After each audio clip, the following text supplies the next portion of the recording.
Planejar e organizar a distribuição dos bens ainda em vida é uma decisão estratégica que pode trazer tranquilidade, uma decisão mais assertiva, evitar conflitos familiares e trazer, é claro, mais harmonia familiar.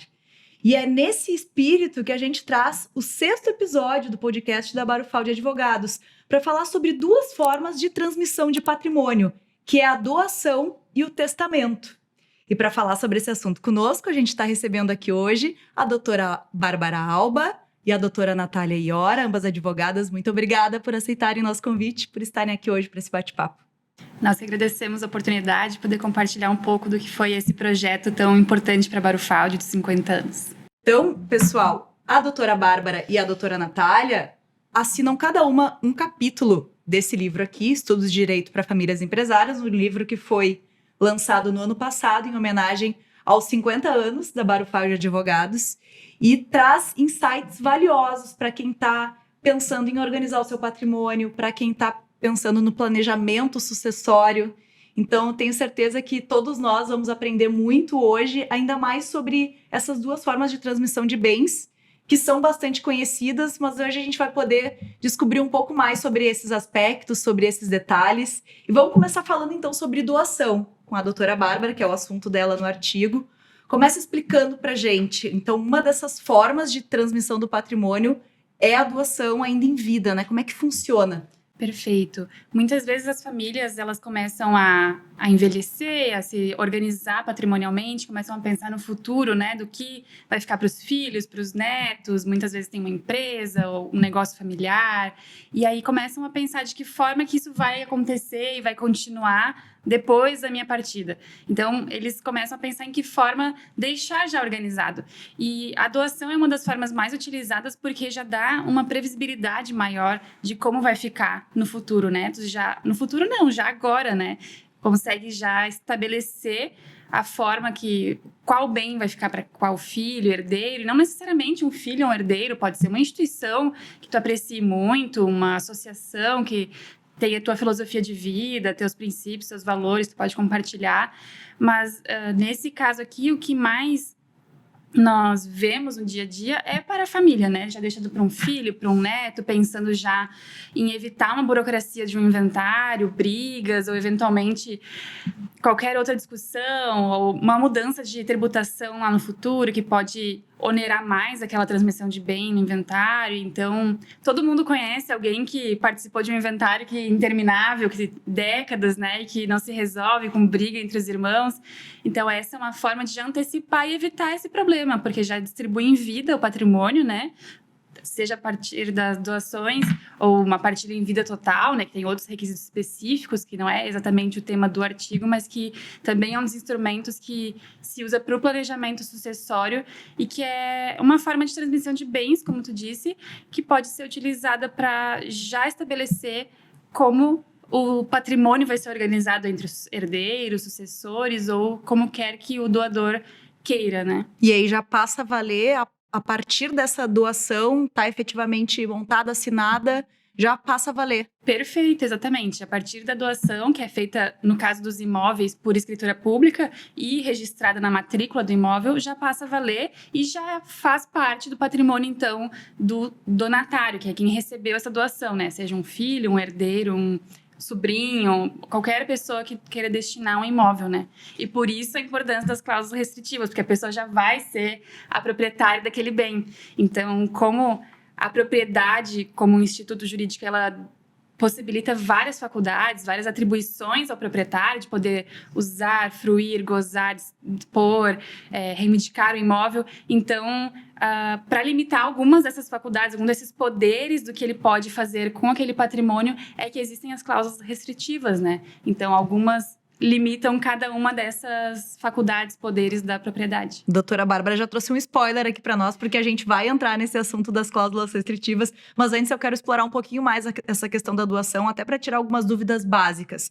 E uma delas é a seguinte: se o doador decide doar todos os seus bens para um único filho, por exemplo, como é que fica para os demais herdeiros? A lei não permite que o doador doe integralmente seu patrimônio para um único herdeiro se houver outros herdeiros necessários, né? Que seriam filhos, netos, ou talvez um ascendente, né? Um pai, uma mãe, porque existe uma previsão chamada legítima, que 50% do patrimônio fica reservado para os herdeiros necessários, esses que são os filhos, geralmente, né? Mas podem ser os netos, podem ser os pais.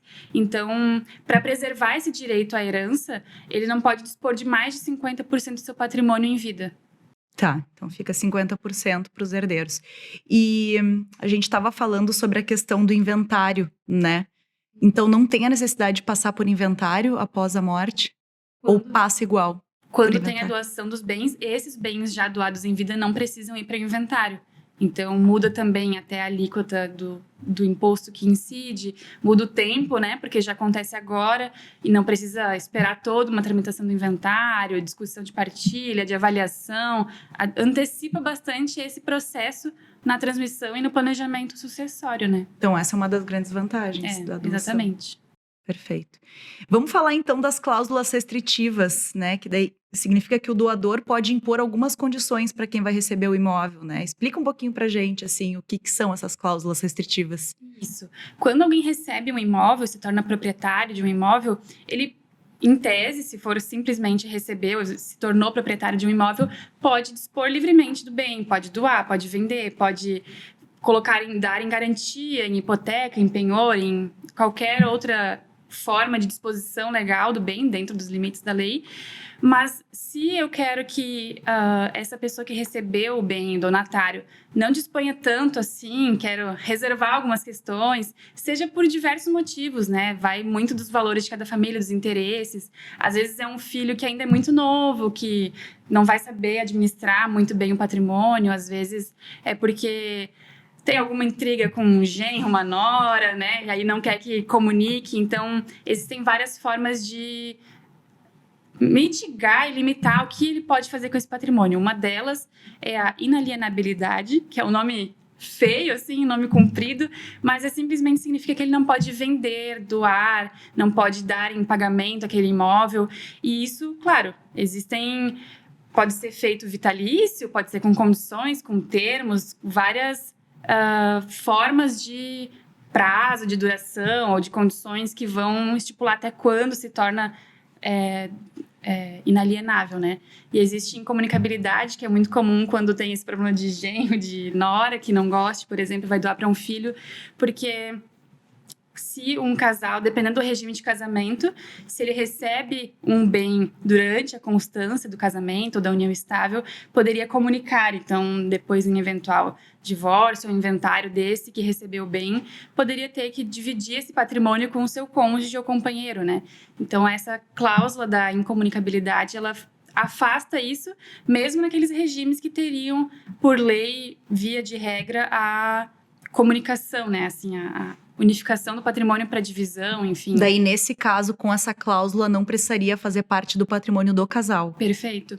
Você pode colocar essa cláusula justamente para preservar e que aquele patrimônio seja exclusivamente daquele donatário, aquela pessoa que recebeu, e não para o seu cônjuge ou companheiro. E também no caso de alguém que tenha muitas dívidas, também pode colocar essa cláusula para que não se use o bem doado para o pagamento da dívida. Aí, no caso, seria a empenhorabilidade, que é uma também das cláusulas restritivas que podem ser colocadas, não quando a pessoa, o donatário, já tem alguma dívida, porque daí seria alguma fraude, né? Mas se eu quero doar para um filho que tem uma atividade, assim, de risco, um negócio, é mais, por exemplo, mais não lida tão bem com os negócios, não é tão administrador, e eu tenho receio de que futuramente ele possa se endividar e acabar perdendo esse patrimônio em dívidas, eu posso colocar essa cláusula restritiva de empenhorabilidade. Então, se no momento ele não tem alguma dívida, mas no futuro tiver, aquele patrimônio não vai responder por aquela dívida, porque vai estar gravado com essa cláusula, né, essa proteção. E claro que essa proteção também não se estende a dívidas do próprio bem. Por exemplo, um IPTU, que a gente chama de propter rem, a dívida, né? O próprio bem responde por IPTU, uma dívida de condomínio, alguns tipos de dívida, de taxas, de obrigações legais, que é o próprio imóvel que responde, não a pessoa do proprietário. Então, nesses casos, mesmo a empenhorabilidade não vai proteger disso, né? E no caso de um menor de idade, se poderia colocar condições bem específicas, o bem só vai ser doado quando ele finalizar a faculdade ou alguma coisa assim? pode ser feito, inclusive, a doação agora, mas com uma condição de que ele só vai poder vender ou só vai poder comunicar o bem após a conclusão da faculdade, após certa idade, após casar. Podem ser diversas condições, termos, por exemplo, ao completar 25 anos, podem ser estabelecidas várias formas de condições e termos que, conforme o contexto daquela família, né? Os interesses, a estrutura familiar, os valores, às vezes, somente se ele ajudar a tocar os negócios da família, somente se fizer administração na faculdade. Então, pode ser bem trabalhado conforme realmente o interesse daquela família, tendo uma justa causa, né? Não pode ser algo assim irrazoável, porque um dos requisitos dessas cláusulas restritivas é a justa causa para impor, né? Um dos exemplos foi quando chegar aos 25 anos. Então, como fica essa questão dos prazos? O doador é que escolhe até quando aquela cláusula vai valer? Perfeito. O doador, quando ele vai fazer essa doação, já estabelece na doação essa condição ou termo, e isso fica registrado tanto na escritura pública da doação do imóvel, quanto na matrícula do imóvel, né? Fica esse registro de quais circunstâncias vão fazer ou deixar de existir aquela circunstância, ou passar a existir alguma circunstância restritiva, e isso, como a doação ela não é imposta, a pessoa tem que aceitar a doação, ela tá, no momento que ela aceitou aquele patrimônio, ela está anuindo com aquela restrição, então ela é um negócio bilateral, ela aceitou e aquilo passa a ser válido entre as partes. E como que faz daí para valer essa doação, de fato, para que ela seja efetivamente válida? Para ter validade uma doação de um imóvel no Brasil, é necessário que, primeiro, que o instrumento, a forma de transmissão desse bem seja através de uma escritura pública, né, que é lavrada no tabelionato, e essa escritura tem que ser também registrada no registro de imóveis. Então, na matrícula do imóvel, qualquer pessoa que pegar a matrícula do imóvel e consultar vai ver que existe alguma restrição sobre aquele patrimônio. Então, por exemplo, no caso da empenhorabilidade, se eu sou credora, eu vou olhar aquele patrimônio para ver se aquele patrimônio responde pelo meu crédito, né, que eu detenho face àquela pessoa. Aí eu vi uma cláusula de empenhorabilidade, eu vi, esse eu não posso pedir a penhora porque não vou conseguir. Então, já também nos negócios jurídicos, às vezes as pessoas fazem a due diligence, né, de investigar como é a vida financeira e patrimonial. Então, se vê que o patrimônio está ali todo gravado, pode mudar assim, a análise que vai ser feita para um outro negócio, enfim, isso pode trazer vários impactos e até para a segurança jurídica de terceiros, né? Porque se eu recebo em garantia, por exemplo, um imóvel que é gravado com cláusula de inalienabilidade, eu não vou conseguir depois cobrar essa garantia, executar essa garantia, porque ele é inalienável. Então, eu tenho que ter essa clareza e, por isso, a importância e a essencialidade de só ter eficácia e validade com o registro em matrícula, né?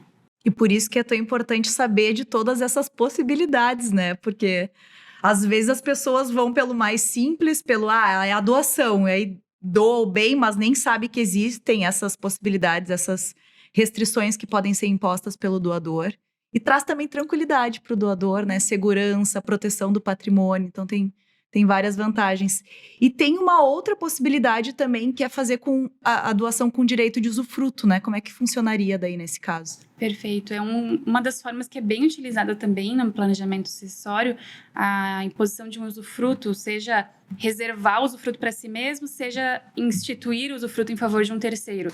Eu dou o patrimônio, aquele imóvel, ele vai ser de propriedade já do donatário, aquele que recebeu, mas eu reservo alguns desses direitos, algumas dessas faculdades da propriedade para o usufrutuário. Pode ser para si mesmo, quem está doando, se reservar, ou pode ser instituído em favor de um terceiro. Se, por exemplo, existem 2 filhos, um deles é incapaz e é interditado, vai necessitar de cuidados especiais, de algum cuidado a mais, eu posso decidir doar o patrimônio já para o outro filho, que seria capaz, e instituir um usufruto em favor deste que é incapaz, de que ele tenha sempre garantido uma moradia, um imóvel. Então, posso favorecer dessa forma. Existem outras, às vezes já doar em vida todo o patrimônio para os filhos, mas como ainda os pais estão vivos para continuar morando ali, se reserva o usufruto. Então, registralmente, a propriedade é já dos filhos em vida, o que evita o inventário, mas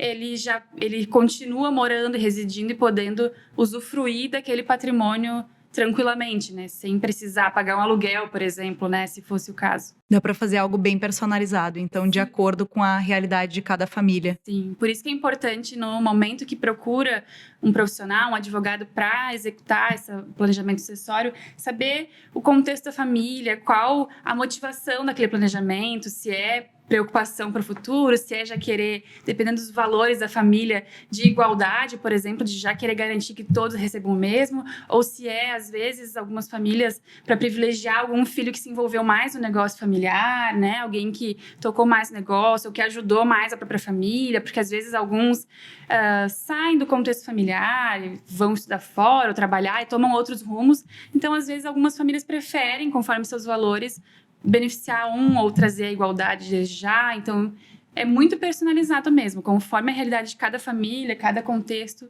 vai ser possível pensar em qual dessas hipóteses é a melhor e mais adequada, né? E uma curiosidade, a gente falou de vários exemplos aqui, mas o que é mais comum no dia a dia de vocês em relação a essas doações, né? E as cláusulas restritivas, o que é mais comum de realmente dos clientes optarem, né?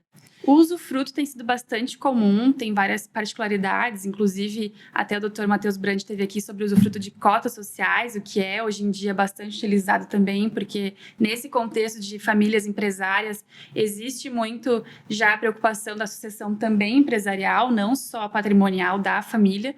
Então, o usufruto tem sido bastante utilizado, mas nas outras também são muito utilizadas, principalmente no meio rural, que a gente atua bastante, né? Muitos imóveis rurais, então já deixar, como tem muitas variáveis na agricultura, já ter um certo planejamento, uma segurança jurídica do que vai acontecer, de preservar o patrimônio de dívidas, né? Então, tem bastante utilização também as demais cláusulas.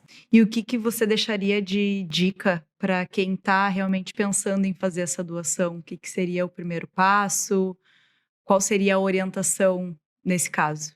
O primeiro passo que eu diria é fazer um levantamento do seu patrimônio, o que é o interesse, qual é a motivação de um planejamento, das doações, e com isso conseguir mapear qual que é a melhor forma para atender o seu interesse, né? Que pode ser muito variado, como a gente viu, conforme o interesse da família, os valores, os princípios daquela unidade familiar, daquele núcleo, né?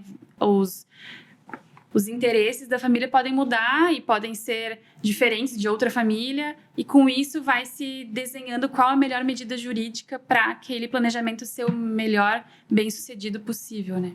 Perfeito, estudando todas as possibilidades.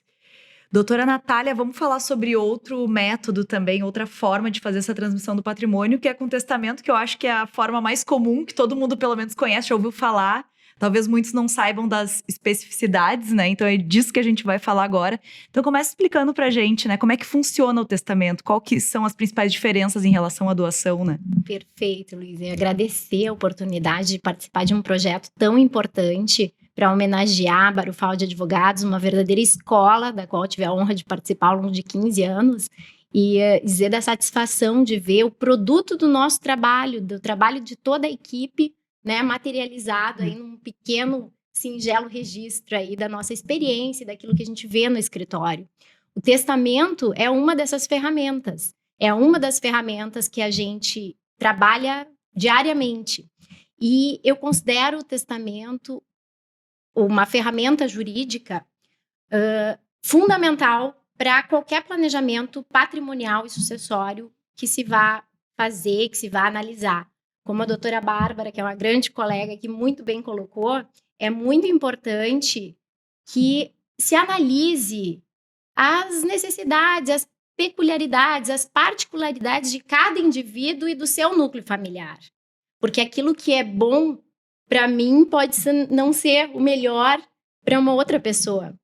E como indivíduos que somos, nós temos essas necessidades e essas particularidades que podem ser muito bem atendidas com diversas ferramentas jurídicas. A doação, que a doutora Bárbara falava até agora, é uma delas, e o testamento outra. O testamento, eu vejo ele como uma ferramenta jurídica que consiste em um documento mediante o qual o indivíduo ele pode dispor livremente tanto do seu patrimônio quanto de seus interesses e valores para depois da sua vida. Por isso é muito comum se dizer que se trata de um ato de disposição de última vontade. É como se houvesse uma última vontade, um último desejo que eu manifesto ainda em vida para que possa valer depois da minha morte. E isso é muito profundo. Por isso que a decisão de realizar um testamento é uma decisão muitas vezes difícil, porque passa pela ideia da finitude, passa pela ideia de que em um determinado momento eu não vou mais estar aqui. Porém, quando olhamos para ele como uma ferramenta de planejamento, é algo que nos permite transcender essa ideia de finitude. Eu costumo dizer que quem é muito controlador gosta da ideia do testamento, porque trata-se de uma ferramenta jurídica que permite exercer um certo controle para que depois da sua morte tenha uma eficácia e possa, então, valer, né, a sua vontade, seja para seus descendentes, para seus familiares, para seus vínculos, né? Porque o testamento ele permite que se disponha do seu patrimônio, dos seus interesses ou de valores, inclusive valores morais, né? Tanto para pessoas que fazem parte do nosso núcleo, como para aquelas pessoas que muitas vezes em vida não foram valorizadas, ou não foram atendidas, ou por um motivo ou outro não tiveram, ou a pessoa não conseguiu expressar aquilo em vida. Então, o testamento é sim uma ferramenta de planejamento patrimonial e sucessório, mas ele é também uma ferramenta para que a gente possa dispor de vontades, de interesses, e por isso que se diz que não só de cunho patrimonial ele pode ser feito, e sim de ideias, valores e outros interesses que eu também posso livremente dispor. Então, como ferramenta de planejamento, ele é muito utilizado, como bem colocaste, que ele é uma das ferramentas, talvez, uma das que a gente mais escute falar. Uhum. O número de testamentos no Brasil vem crescendo ao longo dos últimos anos, né? A Noreg, que é a Associação dos Notários Registrais, ela faz esse controle a partir dos dados dos tabelionatos de notas, que é o local onde a gente faz um testamento público, né? E também outras formas de testamento, mas ela coletando, então, dados de testamentos públicos, pode-se dizer que vem crescendo, né? Ela registra a partir do ano de 2007 até o ano de 2023, que já tinha divulgado. Em 2024, acho que já tem até a data, já deve ter dados mais atuais, mas registra, então, um crescente interesse, então, do povo brasileiro, né, com essa ferramenta de elaboração de um testamento. Foi uma bela de uma introdução com muitas informações boas e com várias perguntas da minha parte. Então vamos para as perguntas práticas.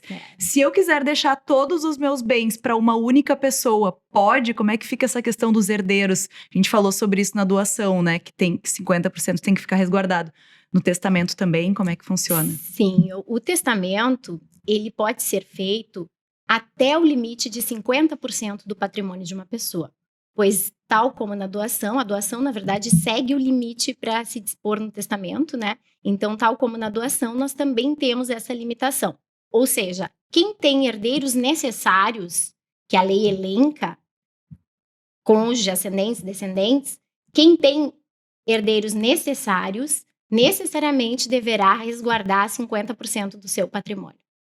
De modo que é possível a qualquer indivíduo testar até o limite de 50% do que ele dispõe, né? Que essa é a parte que nós chamamos de parte disponível. Eu posso livremente dispor.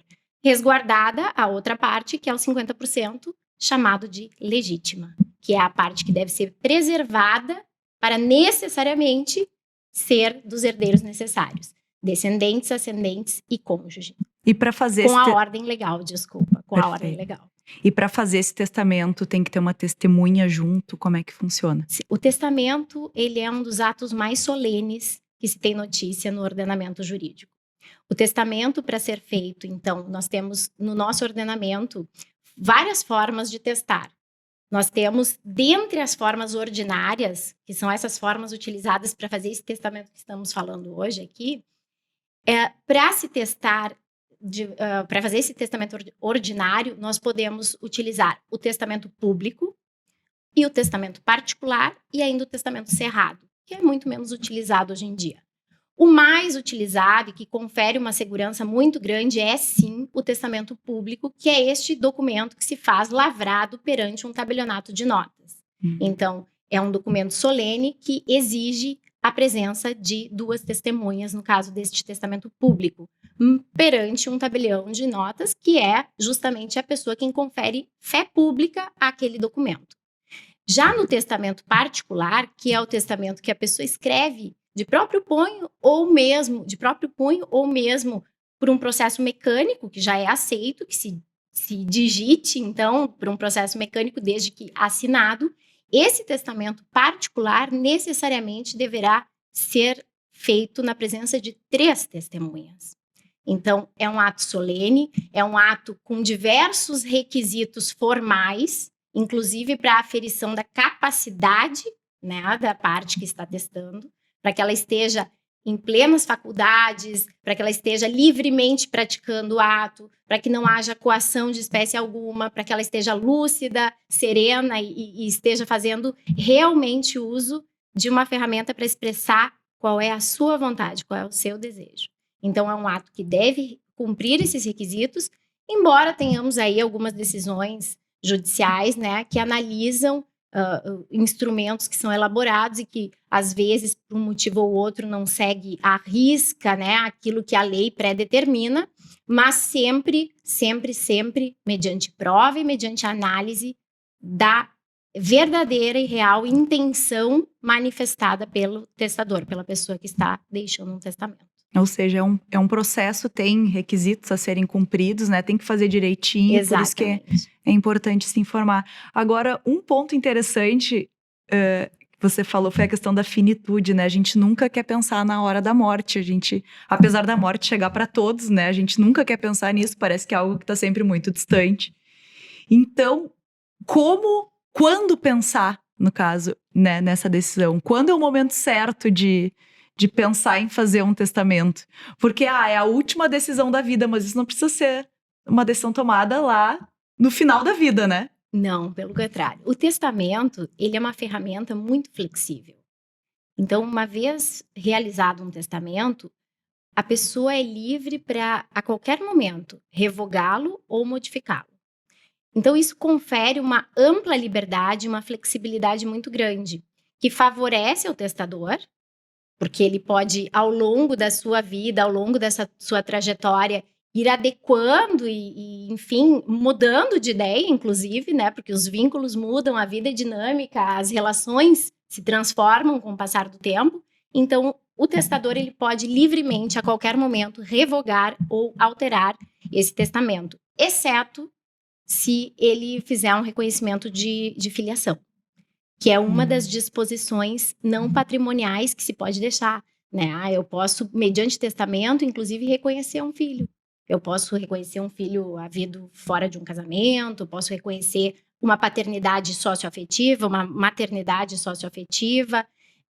Agora, uma vez reconhecido um filho num testamento, ainda que incidentalmente feito, se eu fizer isso sem querer, mediante alguma disposição que revele que eu tenho sim um filho, eu não posso mais revogar, por expressa disposição legal do nosso Código Civil, que é a legislação que regula essa matéria. Então, ele é uma ferramenta mutável, né? Pode ser revogada a qualquer tempo, pode ser alterada a qualquer tempo, exceto no que tange ao reconhecimento da filiação. E qual que seria a sua recomendação? Qual é o momento ideal? O momento ideal é muito particular. Nós temos que realmente analisar. Qualquer pessoa capaz, e a partir dos seus 16 anos de idade, ela pode testar. Então, como o conteúdo desse testamento, ele é um conteúdo que é muito amplo, eu diria que depende muito da análise do caso concreto e da própria vontade do indivíduo. Então, se o indivíduo, com as informações e orientações pertinentes ao testamento, toma a decisão de fazê-lo, se ele estiver no pleno exercício das suas capacidades, né, e já for uma pessoa, então, maior de 16 anos, poderá sim ser interessante, conforme a análise do caso, né, que ele deixe um testamento, né, e esse testamento ele pode ao longo da vida ir modificando conforme seus interesses, conforme seus vínculos, né, então eu diria, a pessoa que tem patrimônio, ou mesmo quem não tem tanto patrimônio, mas que tem algo que gostaria de deixar para perpetuidade, para que valha e tenha eficácia, na verdade, tenha eficácia depois da sua morte, é muito interessante que busque essa orientação, porque com certeza tem aí uma belíssima ferramenta a seu alcance, porque é uma ferramenta relativamente simples, mas que deve ser, sim, bem planejada, né? Tanto no seu aspecto estratégico, quanto no seu aspecto executório, né? Como fazer. Por que fazer, para quem e como fazer, né? Como executar. E eu acho que um ponto muito interessante que muitas pessoas não devem ter parado para pensar nisso, desconhecem, é que não precisa ser um bem, um imóvel, não precisa ser de fato pode ser alguma coisa sentimental, não sei como é que vocês falam, né, nesses termos assim, mas o que poderia constar, o que poderia conter num testamento? Perfeito. As disposições testamentárias, elas podem ter inúmeras nuances. Eu posso deixar um testamento de cunho patrimonial, que é o que muitos conhecem, né? Deixando, inclusive legando um bem específico. Posso deixar uma casa para um filho, um automóvel para uma amiga. Posso deixar esses bens específicos, assim como eu posso deixar uma mensagem de afeto, uma mensagem de carinho, uma ideia para que alguém execute. Assim como eu posso criar uma fundação mediante um testamento, eu posso constituir um condomínio edilício num testamento, uma multipropriedade, eu posso fazer o reconhecimento de um filho num testamento. Então, o testamento, ele ultrapassa a esfera meramente patrimonial. Eu tenho disposições que eu posso fazer, sim, de cunho patrimonial, tenho disposições que terão reflexos patrimoniais, mas que num primeiro momento não é imediatamente patrimonial, e eu tenho disposições de cunho não patrimonial.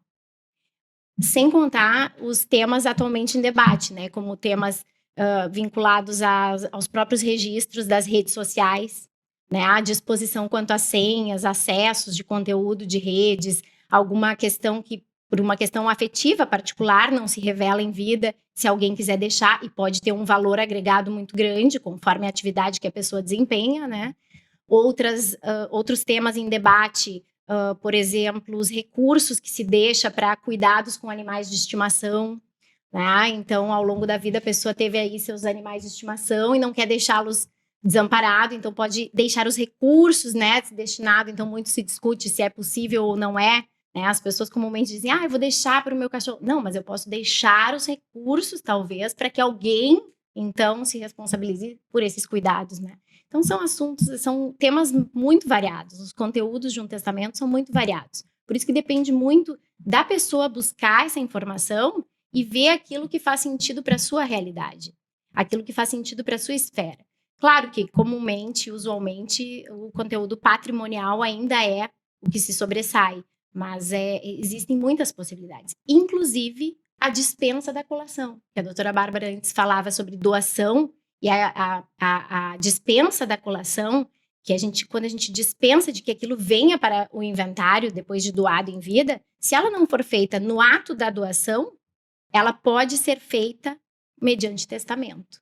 Então, é uma grande possibilidade para quem já efetuou uma doação em vida, não dispensou o seu herdeiro necessário de levar esse bem à colação e tá com essa ideia, tá imaginando fazê-lo, pode fazer sim mediante um testamento também. Interessante. Tenho certeza que a maioria das pessoas não sabia disso. Acho que também deve ser o dia a dia de vocês. Sim. Como assim eu posso colocar no testamento o uso da rede social?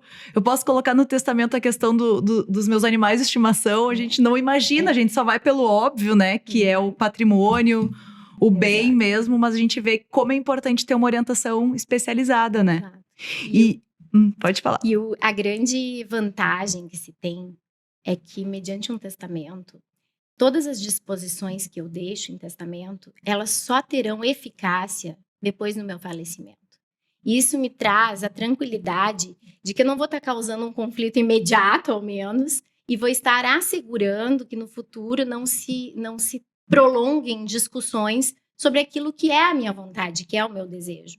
Se eu não faço um testamento, é a legislação quem cuida da ordem de sucessão. Então, a pessoa quando falece, a lei regula qual vai ser a ordem e para quem serão destinados os bens. Sem contar que outros interesses e outros valores não serão manifestados. Agora, se eu faço um testamento, eu posso, além de cuidar desta ordem, claro, dentro dos limites legais e dentro do limite de 50% do que é disponível, se eu tenho herdeiros necessários, eu poderei também cuidar de deixar aí, transmitir para as próximas gerações, para os meus amigos, para outros vínculos que eu tenho em vida, os meus valores, as minhas ideias, meus princípios, alguma mensagem, inclusive de amor, né? Eu já fiz um testamento com uma linda declaração de amor, né? De uma pessoa para outra, como a última das disposições testamentárias. Foi um dos momentos mais emocionantes, inclusive a própria tabeliã que estava lavrando o ato se emocionou. Nossa, Então é muito bonito. eu só imagino. Que legal. E eu acho que o mais interessante disso é ter o seu direito resguardado, protegido, né?